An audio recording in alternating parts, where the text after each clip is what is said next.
following is a repeat show that was previously broadcast on Unity FM. For more information, please visit www.unityfm.net. Assalamu alaikum, you're listening to Unity FM on 93.5. My name is Nasser Mahmood. This is the weekly review show. I'm joined by Umar Davis, Ajmal Hussain, and a special guest today, Tahir, who is talking to us about special needs madrasa that she set up in Nichols.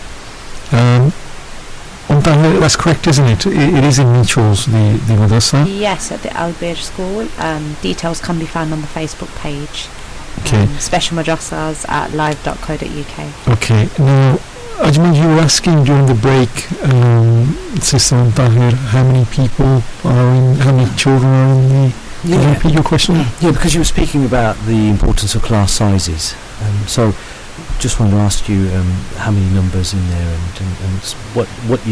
what you tried to do in terms of numbers and why.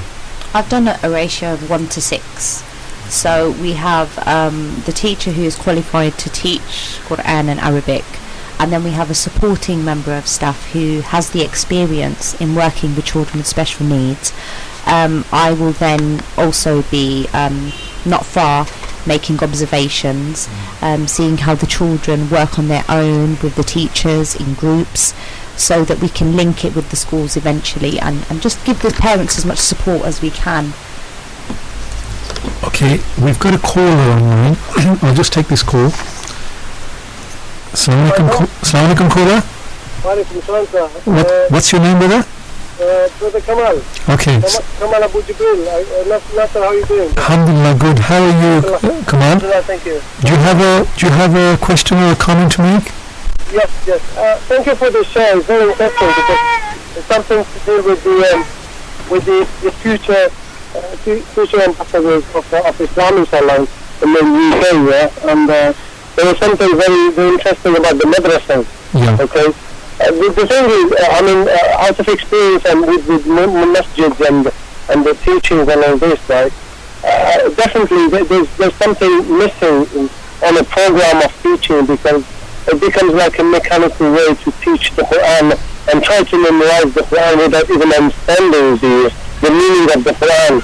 And alhamdulillah, we established we've got the school, mashallah, yeah, we've got 60 basically children, boys, and then about 40 girls, right? And we do what we call Islamic assembly, similar to the assembly of the normal schools, yeah, where we gather all the students, right? And we work through the program of like manners, behavior, and as well as psychological study of what the child, how is he breaking, for example, breaking that type of how do you call it? The child cannot speak his mind in front of an elder person. When we put them on the minbar, for instance, that we got like a small pulpit, yeah, where he pulls the microphone and he feels free to understand. That's a good experience, I think, now, as I ever share with anyone that is really on this field and specialized more than myself. And that's what I could say. May Allah SWT and make everyone to be successful and this good work. Barakallahu as well. Thank you for calling in, Kamal. And if there's any help or support you guys need, then obviously Sister Tahir has her Facebook page, where she gives help to imams, training, etc. Do you, Sister Tahir, did I understand that correctly? Yeah, that's right. So just remind us again your Facebook page. Yeah, I can be contacted at Special Madrasahs at live.co.uk, and if you leave your details, then I can contact you, inshallah, and see if I can help in any way, inshallah. Yeah, absolutely. And thank you very much for calling in. All the best. Assalamu alaikum. Thank you. Yeah, so it seems that there's definitely a need for improvement, within the system. Would you agree, Umar? Well, definitely, because we've been hosting and having classes in the community now for 18 years, and we've had different people come along and help, and there's so many different areas that somebody's interjected something that has been very, very useful, and we're still using all those things now. And I think what is very important, like the brother Kamal just said, is that he puts the kids on a platform to project their voice. To give them confidence, it's very important. Yeah. I mean, people... They don't have the confidence to actually... People try to... I'm not a professional or not an expert, but I think, people have too much empathy, and the children are dumbed down. That's not even the best term to say it. They're always pushed down. I don't believe in that. I believe, and I've seen, in over this period of time, and I've seen it used in different aspects. In Ireland, Republic of Ireland, there was a Campiel project where it was a farm and everything else, and they expressed themselves in every different way. I mean, some of them got dirty. They made things, they made pottery. They done all sorts of things, because making pottery appealed to that particular child with a special need. Okay, I think we've got another caller on line 2. I'll just take this caller. Assalamu alaikum, caller. Welcome, brother. Thank you very much for calling. What's your name, sister? My name is Sister Nadia. Sister Nadia, would you like to make a comment or ask a question to Sister Tahir? I just want to say, mashallah, that may Allah reward the sister, Tahir, and who had actually taken heed to do these things. Alhamdulillah, helping the special needs children. I've actually got a son who's 22.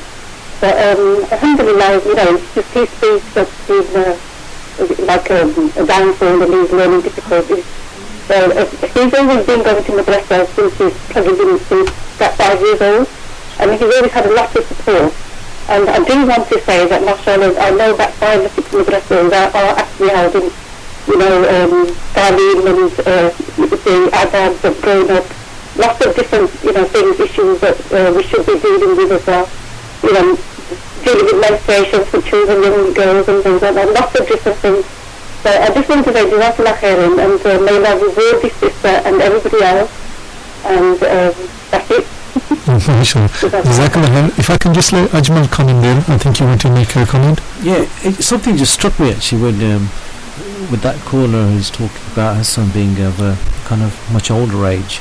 I'm not sure whether Tahir has said what kind of age group you'll be taking kids in, but if you can elaborate on that. But I also just wanted to ask you about this sort of phenomena that I've heard of quite a few times, where parents regularly send their children who they think are a bit off the rails, or usually kids who are like in their teens, off to a madrasa, thinking that this is the way to kind of straighten them out. And you hear about this quite a lot. And what does that mean then for certain madrasas who just become places for kids who've got problems, and sending more kids into madrasas with kids who've got problems? So we just wanted your opinion on that. Okay, so you mentioned 2 things. The age, we generally go from 5 up to about 16, I would say.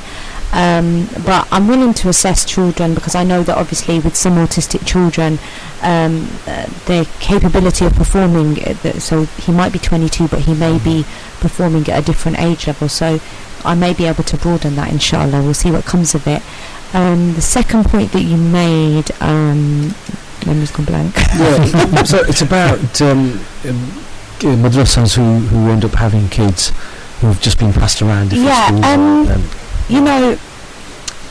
The leader of a madrasa, to all leaders of madrasa, I say to you, these children are an amana to you. They're a trust to you.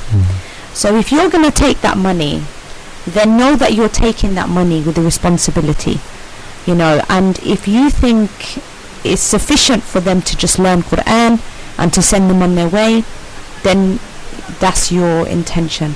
But I believe that madrasas should also take on the responsibility of raising children to have the characteristics and the manners that a Muslim should have.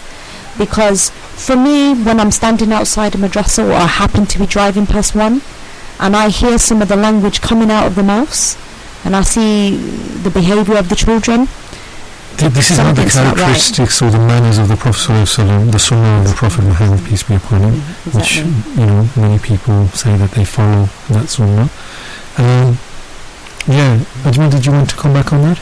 Yeah, no, that's fine. I mean, and I'm just thinking now of other madrasas, or whether, I'm not sure whether you can call them madrasas, but in masjids where they hold Quran classes for kids after school, etc., and how increasingly mosques and madrasas are starting to get kids involved in other activities. Like I know of a mosque that runs football clubs now for kids as well, so they know that it's not just enough to teach them the Quran, but also to get them involved in other constructive activities. I think the younger generation are getting more involved, and this is why the whole model of the traditional madrasa is changing rapidly, because some madrasas are recognising this responsibility. It's a good thing, and I think if they're ready to make and embrace that change, then alhamdulillah. Special madrasa, so far the success has come from the fact that Allah is aiding this to go forward at a rate that I'm just like, wow, I'm a little bit taken back.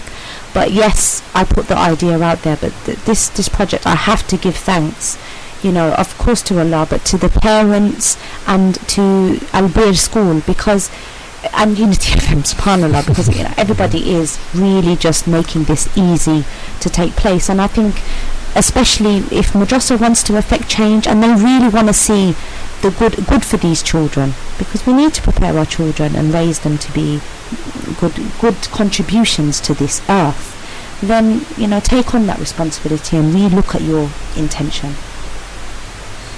Did you want to comment on that, Muhammad? Yeah, there's a mosque now which I attend very, very regularly, and it's happening there. They brought some imams from abroad, and I'm talking about a situation when I'm going to this place for the last 8 years, and I've seen the change, and they've got smaller groups, more constructed in the mosque, in different little groups, and it's working. The behaviour is great, and the recitation is fabulous, because I possibly sit for probably 20 minutes before Maghrib, and most times, and it's overwhelming. So and these imams seem to be younger. I'm not taking away from all the good work that has been done, but it's a time of looking at responsibilities. I think it's also a case of being able to relate to the young person, isn't it? If you're so far away in age, it's difficult to relate to the person as well, or to the society that they live in. I think it's quite timely we're having this conversation, because it was just a few years ago that it was just down the road from us where there's a couple of madrasas were exposed on TV as being places of bad practice. But now we're having this conversation, we're discovering that actually there's a lot of good practice out there, and new initiatives are coming up, like the Roma said. There's existing masjids where practices have been corrected, and like the sisters telling us about her. So it's nice to be able to talk about good practice for once. May I add something? The media. Yes. You have to be careful. Yes, you do have to be careful, because that the children are being shaped and influenced by the media. My son at 5 years old said to me, "Oh mum, if I don't put this dubbi on," meaning the kufi, then they won't know I'm a Muslim. I said, "Why would you say that, son?" He said, "Oh, it was on news round, the CBBC's news round, that these Muslims were in the country," and I was like, wow, my son's 5 years old and he's feeling like that. He's already thinking of how to be inconspicuous by taking off the coffee. Yeah, so I realised that as a mother I needed to show him we are who we are, and it's not a bad thing, son, just because you've seen this. And like you says, with the media, they focused on that one madrasa. Good has come out of it, I think, because now it's kept everyone on their toes. And at the end of the day, some things that come out of people's behaviour is cultural, and if we go back to the authenticity of Islam, it's goodness. Talking about the authenticity of Islam, if we look at the examples of the the first mosque, the Mosque of the Prophet in Medina, and how that used to be a hub for the whole community. So many events and projects used to be happening, everybody used to be involved, and it was a place where everybody went to discuss things, young, old, even women. And do you think we're going away from that model, or we lost that model somewhere? Yeah, I think somewhere along the line? If I could say so. Yeah, seemingly I believe we are. Like I said, I came to Islam 18 years ago, and Central Mosque, we had everything was there. You know, we were able to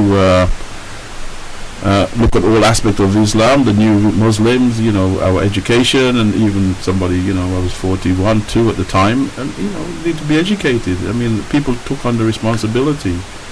I think now, you know, we're all bogged down with all sorts of different things, and I think we're looking in the different directions. I think generally people want to do the best, but I think collectively is the only way it will happen.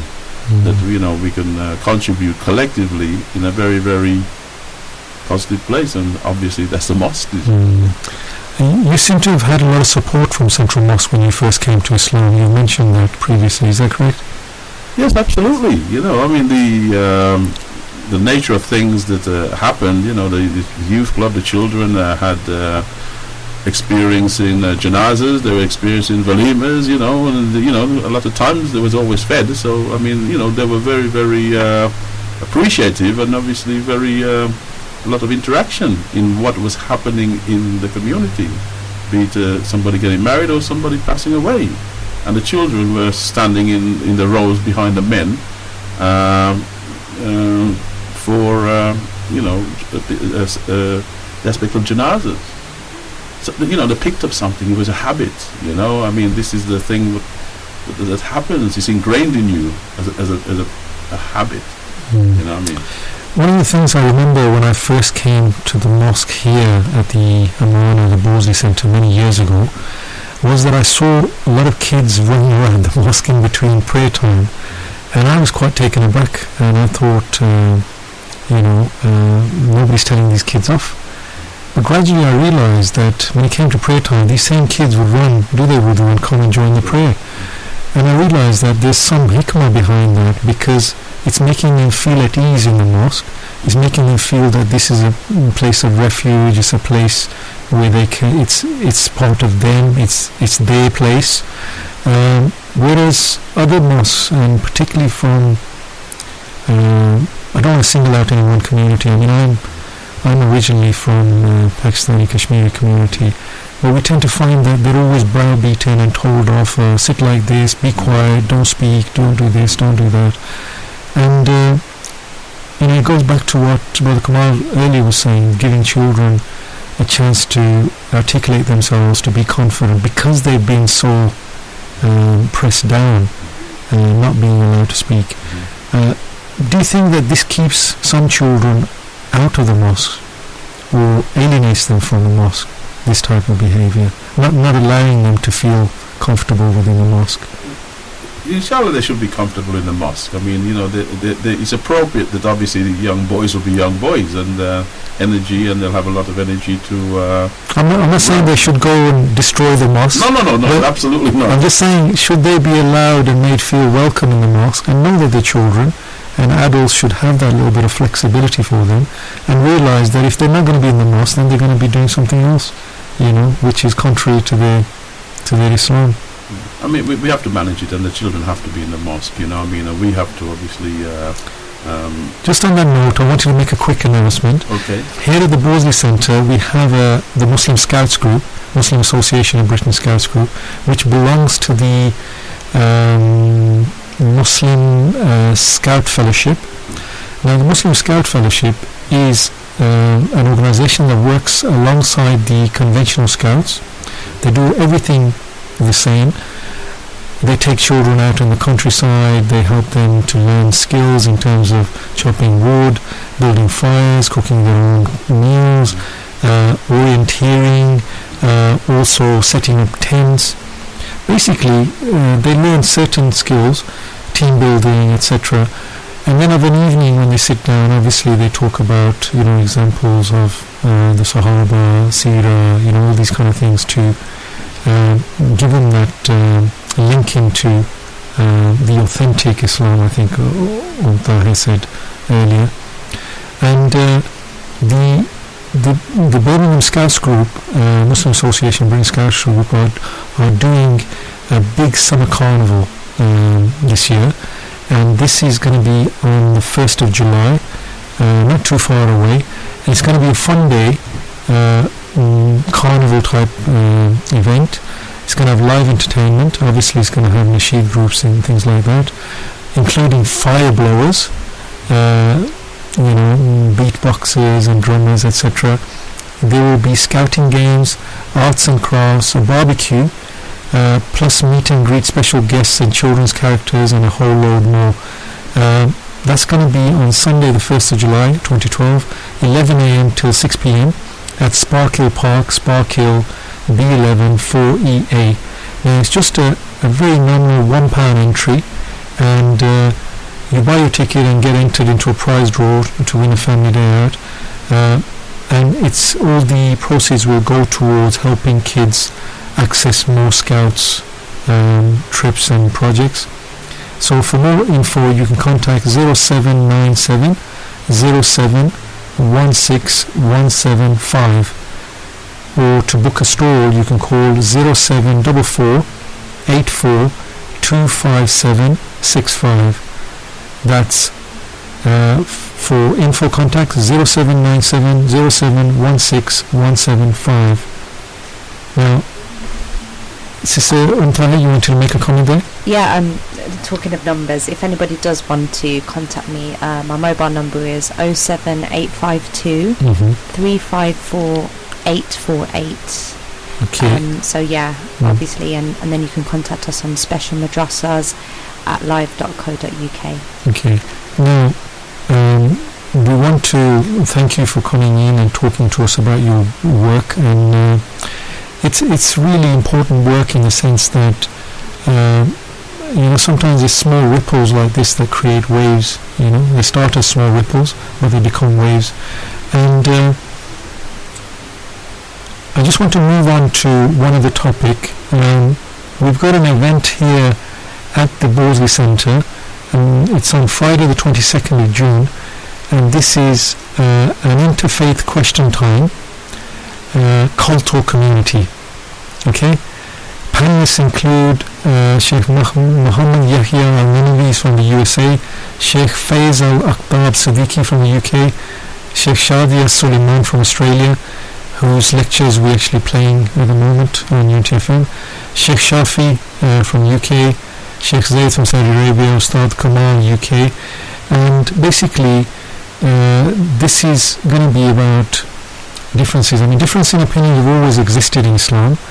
Unity Islam is not about everyone following one opinion, one school, and having one area of focus. Unity is about tolerating each other as Muslims and keeping our hearts united despite our differences. Unfortunately, in recent times, the highly academic discussions on issues that divide us have left the realms of scholastic circles, have now ended up in the playgrounds of schools, on the street corners of little ghettos, and on the campuses of universities. And what they're trying to ask in this interfaith question time: has the Muslim community now broken down to little cults? Is our dawah focused on taking people out of Islam or bringing people to Islam? Is someone who prays differently to us a misguided deviant destined for eternal hell? Or is it only our own little gangs that are going to be going to paradise? This is a chance to come and ask your questions to a diverse panel of community leaders from different Muslim backgrounds, questions related to unity, articulating differences, and what our goal as Muslims should be living in the West. This is organised by alhikmahmedia.co.uk, and for any queries it's alhikmahinfo@yahoo.com. Brothers and sisters are welcome, and we have a slogan here: safe roads, reliable journeys, informed travellers. What do you think, Brother Umar? Do we need more events like this? Yes, we need people who have knowledge that come and speak to us and answer our questions in terms of... Yeah, I mean, this is the first, obviously I'm not a scholar, and the first aspect of most things is agree to disagree. I mean, then obviously if debate is disagree, good. Debate is good. You'll communicate. I mean, if somebody have a different opinion, that's very essential. Okay, another quick announcement. Sabah Relief is organising a charity bazaar. There will be food, barbecue, face painting, bouncy castle, games, car wash and much more. It's a free event and will be taking place at the Borsley Centre, Stratford Road, Birmingham, B11 1AR on Saturday 16th of June from 12 to 6 p.m.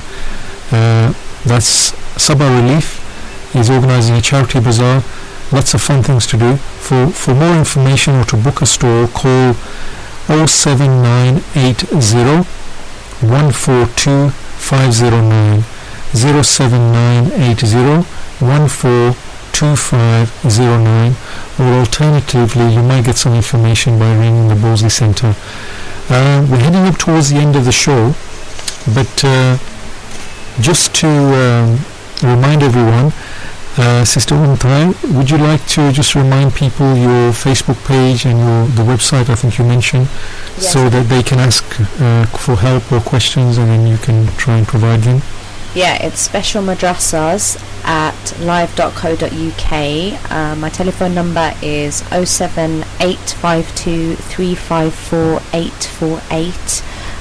Like I said, we do madrasa training, and also we're specialising with the special madrasa. Okay, that's the end of the show. Assalamu alaikum from me.